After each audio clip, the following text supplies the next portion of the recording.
again in Indiana, and it seems that I can see the gleaming candlelight still burning bright.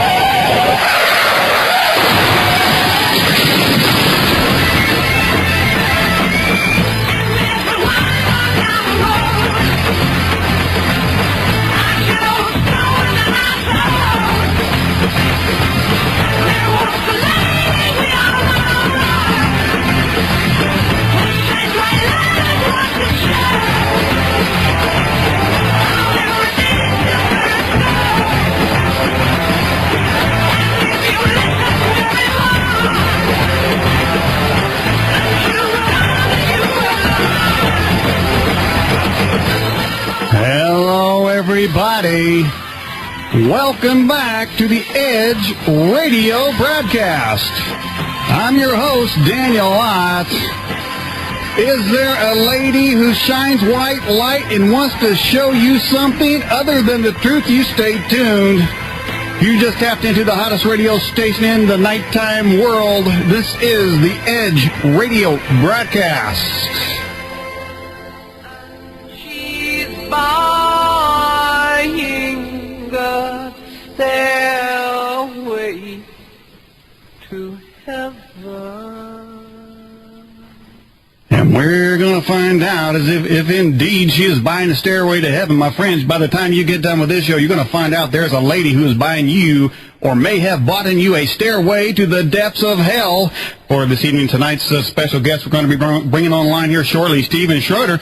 And Stephen Schroeder has collected extensive evidence that Washington, D.C. and Indianapolis are cities built for pagan worship, and he's got the evidence to back it up. So don't you tune off thinking about that's an outrageous claim, because we're going to present so much evidence your brain will explode if you try to go to your usual place of denial. But of course, first you're going to be upset. They don't want to take it to court. Like I've said, I've lost my freedom before. I've made my stand before. They're not going to desecrate the cross and Ten Commandments. And like I told them, you remove the cross and the Ten Commandments off of the obelisk, we'll leave Pan alone. And until then, the Protestants are not going to roll over.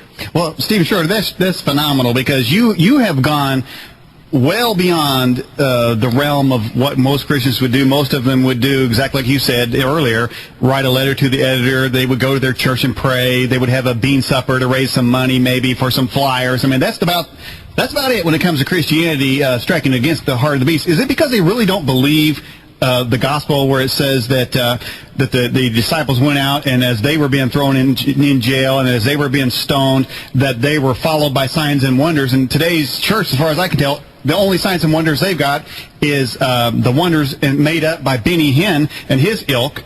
And so isn't that really what the case is? They really don't believe what they're reading when it says that signs and wonders will follow them when they stand up for the truth? Well, they're in their comfort zone, and they like being there. And the bottom line is, faith without works is dead. When God told Gideon to go out and topple the idols and the altars of Baal, he didn't tell Gideon, why don't you pray about it, why don't you get people together and let's talk about it, whatnot. He told him to go out at nighttime and to destroy these altars. Okay, it's one of those things. Faith without works is dead. If something is wrong, if something is in defiance to God, if something is standing up and desecrating what's yours, if people don't stand up and do something about it, it's faith without works. They can pray till they're blue in the face. Right now, God's not even hearing the prayers, obviously, and the church is a prime example of that. Well, give me an example. Did Jesus ever strike back against the paganism in the church? Well, everybody was saying, Christ was a pacifist and this, that, and the other, but from what I read, when they desecrated the house and making it a house of the money changers, he fashioned a whip. In other words, he took his hands and made a weapon and went in there and drove them out. Mm-hmm. There's nothing wrong with chastisement, especially when you're talking about those who would seek to destroy. It's a matter of self-defense. Mm-hmm. Well, it sounds like you've given a number of examples, and I know that what the history is that what Paul was let down in a basket of the city. John the Baptist exposed the sins of whoever was cheating on his brother's wife or whatever. But today's Christians, they're not really they're really not together. If they're not fighting each other, they're fighting to find out what color carpet they want in the church, and then there's a church split, not as holy as that is and as spiritual as they get anymore. Let me ask you something. When you talk about desecrating the pan god, how is that done? Does that make the devil mad when you do that? I'm sure it doesn't make him too awful happy. It's one of those things that if the state will tolerate the pagans from desecrating and profaning that which is sacred to us, they must sit on their hands and allow us to do the same thing. And it's just a matter of letting them know what it feels like. Unless they can, do the right thing. It's amazing. It's like national news. If you splash water on a Koran, that's desecration. But you can display a cross or crucifix in a jar of urine, and that's art. And you can have a painting of Mary spread with elephant dung, and that's art. But if you splash a little water on a Koran, that's desecration. That's national news. We've got a cross and commandments that are desecrated with the images of pagan gods, and nobody's doing anything about it. Well, number one, because nobody's making an issue of it. The Star won't report on it because, well, they're accomplices to it. And so there is no other choice. It's just like the Ten Commandments. I exhausted every legal means there was to get the state to comply with its own constitutional laws, the state and federal constitutional laws, and they refused to do it. Civil disobedience is a right, and it's not only a right, it's a duty. Yeah. Well, I think I've asked at least a couple guests before talking about when Thomas Jefferson said when such government becomes overbearing, it is the right of the people to throw off such government. But let's get back to this, because this has to do with really Christians doing anything about something. They usually do nothing about everything. Wait a minute. Hey, that was good. I got to rewind that. Hang on, everybody. We took my program better. I got to remember that in the morning. How do you said that the state had intentionally desecrated the Ten Commandments, and the Christians in the community on their way to their Sunday social didn't care, didn't know. How is it they desecrated those commandments? Well, number one, to modify the commandments, they removed the second commandment, forbidden graven images. It's interesting. The second commandment is the only commandment that has a warning that the churches get money, so naturally the churches aren't going to be speaking out. Mm-hmm. But the faith-based initiatives, and it's amazing that churches are, well, it's not amazing that churches are all for it because, of course, they're getting paid.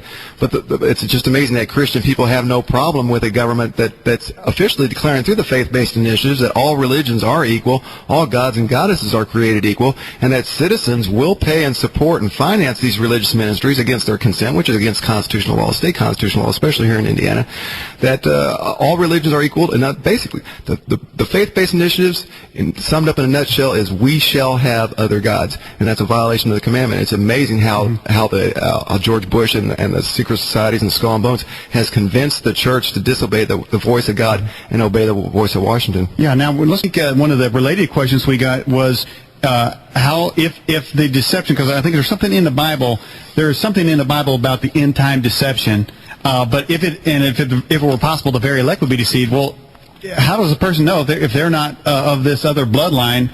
How is it that they even know it if they're deceived? That's what the Word of God's all about. You have two voices here. You have the voice of the Creator, and you have the voice of the Destroyer. The voice of the Creator is consistent, and the voice of the Destroyer is consistently contrary to that voice. It's pretty easy to know whether you're deceived or not. If you say all gods are good, and you reject that there's only one God and you shall not have any other gods, it's pretty easy to see anybody who's contrary to the Word of God is not of God. Mm-hmm. Do you think that the churches should get together and begin to resist current laws, or should they write their congressmen and say, stop it with the faith-based initiatives because they don't want their money supporting Islam? That's where the line's going to be drawn. The churches need to get together and take the business seriously, and they need to understand there can't be any desecration without any kind of outcry from the people letting them know that this is not tolerated, this cannot go on. It's time for the church to come together, to be one. You think about it. That was the King's last final dying request, was that we would become one, even as he and the Father are one. It's time for the church to become one. Wow. Okay. All right, this final question, we'll try to get it in real quick. First of all, do you believe there is a such thing as a rapture? I believe there's a catching away. I call it the second Exodus. Just like the first is physical, and the second is spiritual. Just like you had a first Exodus, the second Exodus is going to be a spiritual Exodus because we don't have no wilderness. We're talking about paganism. We're talking about the Illuminati. We're talking about Freemasonry. We're talking about what's going on in this country, and a lot of people have moved around the edges. But by the time we get done with these two programs, we're going to hit the beast right where it counts. You're listening to the Edge radio broadcast.